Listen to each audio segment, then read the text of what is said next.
ભાવનગર શહેરમાં નગર પ્રાથમિક શિક્ષણ સમિતિ દ્વારા ચાલતી શાળાઓની અંદર સ્વચ્છતા અને પ્રાથમિક સુવિધાનો પણ અભાવ જોવા મળી રહ્યો છે। અહીં અમે આવી પહોંચ્યા છીએ શહેરનો જે ઇન્દિરાનગર પ્રાથમિક શાળા કે જ્યાંની તમને રિયલિટી બતાવવાનો પ્રયાસ કરીશ કે કેવા પ્રકારે સ્વચ્છતા ચાલી રહી છે। તમને સૌપ્રથમ આ જે શાળા છે તેમની બહારની તરફના દ્રશ્યો બતાવવા માંગીશ કે જે શાળા હોય છે તેમની જે સાફ સફાઈ કરવાની હોય છે તે સાફ સફાઈ નથી થતી, જેના કારણે બહારની સાઈડ મંદવાડ એટલે કે ગંદકી જોવા મળી રહી છે।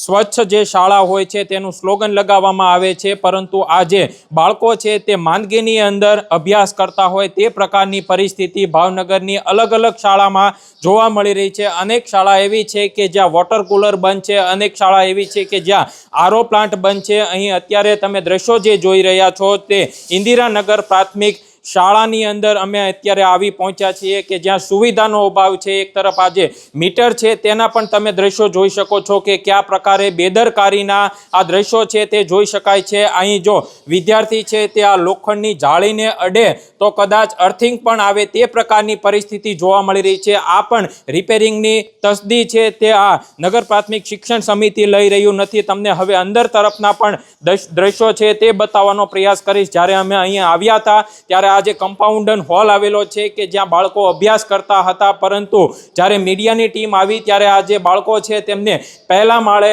આ જ્યાં ક્લાસરૂમ આવેલો છે ત્યાં લઈ જવામાં આવ્યા છે। અમારા દ્વારા માત્ર રિયલિટી બતાવવાનો એ પ્રયાસ કરી રહ્યા છીએ કે જો પ્રાથમિક શાળાની અંદર સુવિધા મળી રહે તો ખૂબ સારું કહેવાય, કારણ કે નગર પ્રાથમિક શિક્ષણ સમિતિના અધ્યક્ષ ચેરમેન છે તે સ્વચ્છતાના બણગા ફૂંકતા હોય અને એક દિવસ માટે તેઓ સ્વચ્છતા કરતા હોય અને સ્વચ્છતાના સ્લોગન લગાવતા હોય, પરંતુ બીજી તરફ આ જે શાળાઓ આવેલી છે કે જેમની જવાબદારી આવતી હોય છે, જેમાં શાસના અધિકારી છે તેમની જવાબદારી આવતી હોય છે, અથવા તો જે બીજા જે શિક્ષણ વિભાગ સાથે જોડાયેલા અધિકારી છે તેમની જવાબદારી આવતી હોય છે। તમને આ જે વોટર કુલર છે તે બતાવવાનો પ્રયાસ કરીશ। અહીં જે શ્રી સત્ય સાંઈ સેવા સમિતિ ભાવનગર દ્વારા દાતાઓના સહયોગથી આ જે વોટર કુલર છે તે મળેલું છે, પરંતુ છેલ્લા ઘણા લાંબા સમયથી આ જે વોટર કુલર બંધ હાલતમાં છે। બીજી તરફ અહીં જે ગંદકીના તમને દ્રશ્યો બતાવવા માંગીશ। અહીં જે પ્રથમ દ્રશ્યો જોઈ રહ્યા છો કે જે વિદ્યાર્થીઓનું ટોયલેટ બાથરૂમ આવેલું છે કે જ્યાં વિદ્યાર્થી ટોયલેટ બાથરૂમ જઈ પણ ન શકે તે પ્રકારની પરિસ્થિતિ આજે ઇન્દિરાનગર પ્રાથમિક શાળાની અંદર જોઈ શકાય છે। એક તરફ આ જે શાસના અધિકારી હોય છે તેઓ એસી ઓફિસની અંદર બેઠી અને પોતે જે શાળાઓ મોડેલ શાળા તેમજ સ્માર્ટ શાળાના જે સ્લોગનો અને બણગા ફૂંકતા હોય છે, પરંતુ તમે એક ફેરી શાળાની મુલાકાત લઈને તેની સ્થિતિ તો જોવો, પછી તમને ખબર પડે આ જો વિદ્યાર્થીઓ છે તે આ જે ટોયલેટ બાથરૂમનો યુઝ કરી રહ્યા છે, તમારી પાસે એટલું પણ ફંડ નથી કે તમે આ જે શાળા છે તેમાં સ્વચ્છતા રાખી શકો। આ જે વિદ્યાર્થીનીઓનું ટોયલેટ બાથરૂમ છે તેના બહારથી દ્રશ્યો બતાવવા માંગીશ। અહીં જે દરવાજો છે તે પણ તૂટી ચૂક્યો છે, જેનું રિપેરિંગ કરાવવામાં નથી આવ્યું।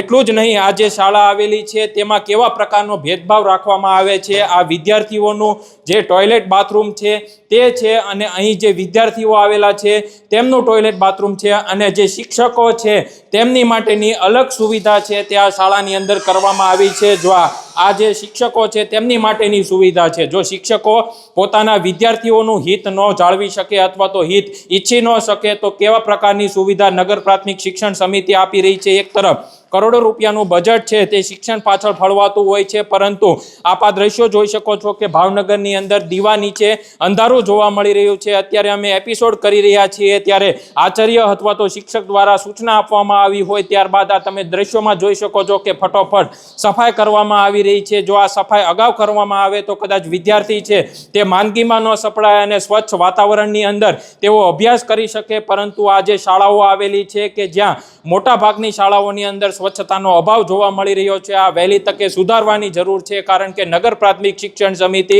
બહુ મોટી અને જે શાળાઓની સુધારવાની વાત કરતી હોય છે ત્યારે ખરેખર પરિસ્થિતિ તમે અહીં આવીને જોવો તો તમને ખબર પડે કે નગર પ્રાથમિક શિક્ષણ સમિતિની જે શાળાઓ આવેલી છે કે જ્યાં ટોયલેટ બાથરૂમ હોય અથવા તો નળ હોય, અન્ય પણ સુવિધાઓ છે તે નથી, તે પહેલા પૂરી પાડો તમે, પછી નવી વાતો કરજો। મારું નામ ડૉક્ટર ચિરાગ જોશી, આચાર્ય શાળા નંબર 50।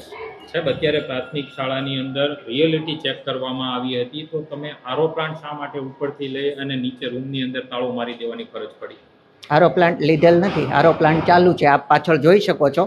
અત્યારે અમારા શાળા દ્વારા આપ દ્રશ્યોની પાછળ અંદર જોઈ જે- શકો છો. અહીંયા આરો પ્લાન્ટ શરૂ છે પણ જે બંધ આપ હાલતમાં પાછળ હતું, આપ પાછળ તો- જોઈ શકો છો હા, હા. કે આરો પ્લાન્ટ છે એ ચાલુ છે બહુ સારી વાત છે અને નળ પણ ચાલુ છે, આપ જોઈ શકો છો. સાહેબ, ખૂબ સારી વાત છે પણ જે આરો પ્લાન્ટ બંધ હતો એને તમારે રૂમની અંદર તાળું મારીને શા માટે ક્યારે મૂકવો લીધો? પડ્યો? અત્યારે અમારા દ્વારા કેમેરામાં પણ નથી લીધો સાહેબ, આપણે આરો ના પ્લાન્ટ ના બંધ. ના ના અચ્છા, અમે ખોટું બોલી રહ્યા છીએ. ના ના ખ્યાલ નથી આપણને.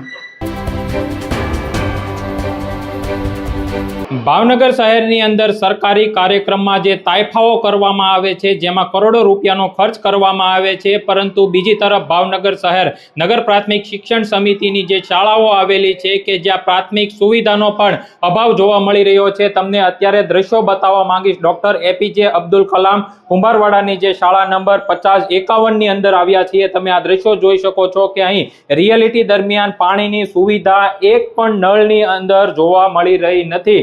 તમામ નળ છે તે અત્યારે શરૂ છે પરંતુ પાણીનું એક ટીપું પણ નથી આવતું. બીજી તરફ સરકાર દ્વારા જે વોટર કુલર અને આરો પ્લાન્ટ મળેલા છે તે પણ શોભાના ગાંઠિયા સમાન બંધ હાલતમાં છે. એક તરફ આકરા ઉનાળાની શરૂઆત થઈ ચૂકી છે અને બીજી તરફ આ જે વોટર કુલર આવેલું છે તેના તમને દ્રશ્યો જોઈ શકો છો કે અહીં જે સુવિધા છે તે કયા પ્રકારનો અભાવ છે. એક તરફ જે સરકાર દ્વારા શિક્ષણના બજેટ પાછળ કરોડો રૂપિયાનો ખર્ચ કરવામાં આવે છે અને તમામ સુવિધાઓ પૂરી પાડવામાં આવે છે, પરંતુ આજ આપ દ્રશ્યો જોઈ શકો છો કે અહીં જે એક વોટર કુલર લગાવવામાં આવ્યું હતું, આરો પ્લાન્ટ લગાવવામાં આવ્યો હતો, એ આરો પ્લાન્ટ અમારા દ્વારા કવરેજ શરૂ કરવામાં આવ્યો ત્યારે આજે આચાર્ય છે તેમના દ્વારા આજે રૂમની અંદર આરો પ્લાન્ટ મૂકી દેવામાં આવ્યો છે. જોકે નરી વાસ્તવિકતા તો એ છે કે જે આરો પ્લાન્ટ છે તે બંધ થઈ ચૂક્યો હતો. આ પ્રમાણે 3 માળ આવેલા છે કે જ્યાં તમામ જગ્યાઓ ઉપર શાળાની અંદર પીવાના પાણીની સુવિધાનો અભાવ જોવા મળી રહ્યો છે. અમારા દ્વારા એવો પ્રયાસ કરવામાં આવી રહ્યો છે કે જે એપિસોડ બનાવી રહ્યા છે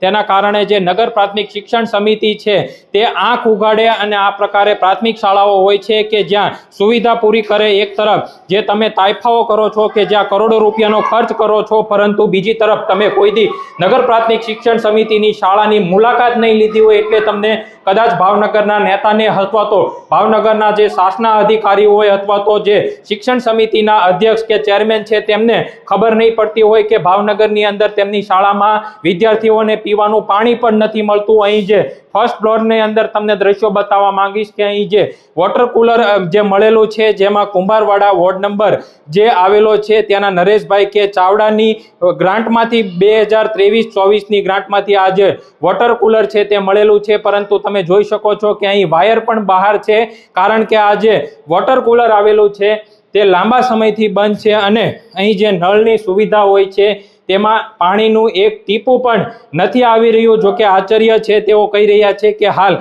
લાઇટ ન હોવાના કારણે પીવાનું પાણી વિદ્યાર્થીઓને મળી રહ્યું નથી, પરંતુ બીજી તરફ જે આચાર્ય હોય છે તો તેઓની દ્વારા અગાઉ વ્યવસ્થા કરવાની હોય છે કે વિદ્યાર્થીઓ અહીં શાળાની અંદર પ્રવેશે ત્યારે વિદ્યાર્થીઓને પીવાનું પાણી મળે.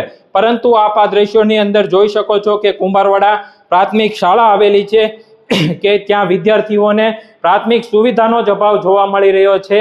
આપ આ દ્રશ્યો જોઈ શકો છો કે આપણા ભારત દેશનું ભવિષ્ય છે અને ભાવનગરનું આ ભવિષ્ય છે કે જેઓ પ્રાથમિક શાળાની અંદર પોતાનું વોટર બેગ લઈને અહીં જે આવતા હોય છે, કારણ કે આ શાળાઓ હોય છે કે જ્યાં પીવાનું પાણીનો અભાવ સ્પષ્ટ જોવા મળતો હોય છે. આ દ્રશ્યોની અંદર તમે જોઈ શકો છો કે અનેક નાના ભૂલકાઓ છે તે પીવાનું પાણી ઘરેથી લઈને આવે છે અને અહીંના જે આચાર્ય છે તેઓ બણગા ફૂંકી રહ્યા છે અને ખોટું બોલી રહ્યા છે કે અમારી શાળાની અંદર પીવાનું પાણી આવે છે. જો તમારી શાળામાં પીવાનું પાણી આવતું હોય તો નાના ભૂલકાઓને શા માટે પીવાનું પાણી ઘરેથી લાવવું પડતું હોય છે? શા માટે અગાઉ તમે પાણી છે તે શરૂ નથી કરતા? તો આ તમારી સ્પષ્ટ બેદરકારી કહી શકાય. અહીં જે તમને સેકન્ડ ફ્લોરના તમને દ્રશ્યો બતાવવા માંગીશ ત્યાં પણ આ પ્રમાણે જે વોટર કુલર લગાડવામાં આવ્યા છે ત્યાં પણ આ પ્રકારે બેદરકારીના દ્રશ્યો જોવા મળી રહ્યા છે. જો કે એક તરફ રાજ્યની સરકાર છે તે શિક્ષણના બજેટ પાછળ કરોડો રૂપિયાનો ખર્ચ કરતી હોય છે, પરંતુ બીજી તરફ આજે તમે નમૂનાઓ જોઈ શકો છો શોભાના ગાંઠિયાની સમાન